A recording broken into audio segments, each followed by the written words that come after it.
భయపడటానికి మేము సిద్ధంగా లేము, అన్నిటికీ తెగించే రాజకీయాల్లో ఉన్నామని కూడా మరొక్కసారి పునరుద్ఘాటిస్తున్నాను. అంటే మీరు ఈ వ్యాఖ్యలు చేశారు అంటే ఖచ్చితంగా మీకు ఏదో ఒక ఇండికేషన్ ఉండుంటుందేమో అని అనిపిస్తుంది నాకేమీ ఇండికేషన్ లేదు, ఉండాల్సిన అవసరం లేదు, ఇండికేషన్ లేదు. నా మీద ఈనాడు ఆంధ్రజ్యోతి చాలా సార్లు రాసుకున్నారు.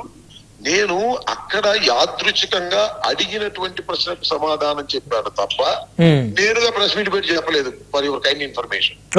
Okay sir. ఓకే, వాళ్ళంతటా వాళ్ళు అడిగారు నన్ను మా మిత్రుడు ఇమాం యొక్క ప్రస్థానం అనే ఒక పుస్తకావిష్కరణ సందర్భంగా నేను వెళ్ళినప్పుడు మీడియా మిత్రులందరూ నన్ను అడిగారు.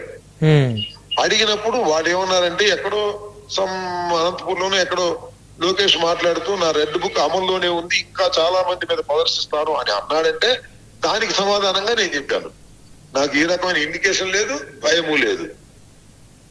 కాదు రాంబాబు గారు, మీరు మరికొన్ని వ్యాఖ్యలు కూడా చేశారు. కూటమి యొక్క 15 సంవత్సరాల వారి ఐక్యత గురించి వాళ్ళు అడిగారు సార్ స్వామి. ఇప్పుడు నువ్వు అడిగినట్టే వాళ్ళు అడిగారు. ఓకే, పవన్ కళ్యాణ్ గారు 15 సంవత్సరాల వరకు కూటమితోనే ఉంటానని అంటున్నారు, మీ వ్యాఖ్యలు ఏంటన్నారు? 15 సంవత్సరాలు కాబట్టి జీవితాంతం ఉండమని చెప్పాను. అగ్రిమెంట్ రాసుకున్నట్టున్నాడు 15 సంవత్సరాలకి. 15 సంవత్సరాలు ఉండమనంటే కలిసి ఉంటేనే మాకు సుఖమని కూడా చెప్పాను. మళ్ళా చెప్తున్నాను, కూటమి కలిసే ఉండమన్నాను. కూటమి కలిసే ఉంటే వాళ్ళకి 150 పైన వస్తానే ఉంటాయి కదా సార్. ఎందుకు వస్తాయి? యాంటీ ఎస్టాబ్లిష్మెంట్ స్టార్ట్ అయిన తర్వాత కూటమి కలిసి ఉంటే మేము వస్తాం. యాంటీ ఎస్టాబ్లిష్మెంట్ వచ్చినప్పుడు ఓటమి వాళ్ళ యాంటీ ఓటు చీలిపోకుండా మాకే పడుతుంది.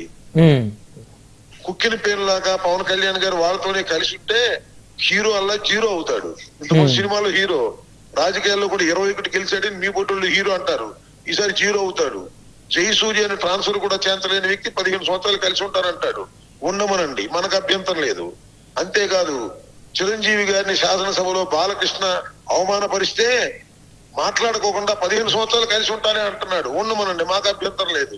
అదే విధంగా కందుకూరులో ఒక కాపు సోదరుడిని దారుణంగా హతమారిస్తే దాని గురించి మాట్లాడుకోకుండా 15 సంవత్సరాలు కలిసి ఉంటాను అంటున్నాడు. ఉండమనండి, మాకేం అభ్యంతరం లేదు. ఇన్ని జరుగుతున్నా కలిసి ఉంటాను అని నోరు మెదపనటువంటి వ్యక్తి గురించి ప్రజలు కాపులు ఆలోచించే పరిస్థితులు ఉండరు. రాబోయే కాలంలో రాసుకో. వాళ్ళు నేను చెప్తున్నాను, రామనాయుడు రాసుకో, నేను చెప్తున్నా. ఓకే, ఏం రాసుకోమంటారు చెప్పండి రాంబాబు గారు. ఇలాంటి మెతక వైఖరి వహించే వాళ్ళని, బానిసత్వం చేసే వాళ్ళని, అన్యాయం జరుగుతుంటే నోరు విప్పని వాళ్ళ గురించి ప్రజలు ఆలోచించరు. మరి ముఖ్యంగా కాపులు అసలు ఆలోచించరు. వైఎస్ఆర్సీపీ ప్రభుత్వం అధికారంలో ఉన్నప్పుడు మీ గురించి కూడా అలానే అన్నారు. మీరు ఆ రోజు జగన్మోహన్ రెడ్డి గారు మంత్రివర్గంలో ఉండి మీ వర్గాల మీద జరుగుతున్నటువంటి అన్యాయాన్ని మీరు ప్రశ్నించుకుంటూ ఉన్నారని కూడా మిమ్మల్ని కూడా కూటమిలో ఉన్నటువంటి మీ వర్గం వాళ్ళు మిమ్మల్ని అన్న పరిస్థితి ఉంది. మీరు అది మర్చిపోయారు. మేము మా వర్గాల మీద జరుగుతున్న అన్యాయాలను ప్రశ్నించండి. ఇప్పుడు ఒక ఉదాహరణ చెప్పండి, అంటున్నా. ఓకే, తెలుగుదేశం ప్రభుత్వంలో అరాచకాలు చేస్తున్నప్పుడు, ముద్దగడ పద్మనాభాన్ని హింసించినప్పుడు మేము కదా ముందొచ్చింది. అప్పుడు చిరంజీవి గారు కూడా వచ్చి హయత్ హోటల్లో మీటింగ్ పెట్టాడు. పవన్ కళ్యాణ్ గారికి దొరకలేదు. కానీ సో ఎప్పుడు అన్యాయం జరుగుతున్నా, నా సామాజిక వర్గానికి అన్యాయం నా పార్టీలో జరుగుతున్నా కూడా నేను రియాక్ట్ అవ్వడం అనేది నా ధర్మంగా భావిస్తాను. అదేమి కులతత్వం కూడా కాదని కూడా నేను ఈ సందర్భంగా చెప్పదలుచుకున్నాను.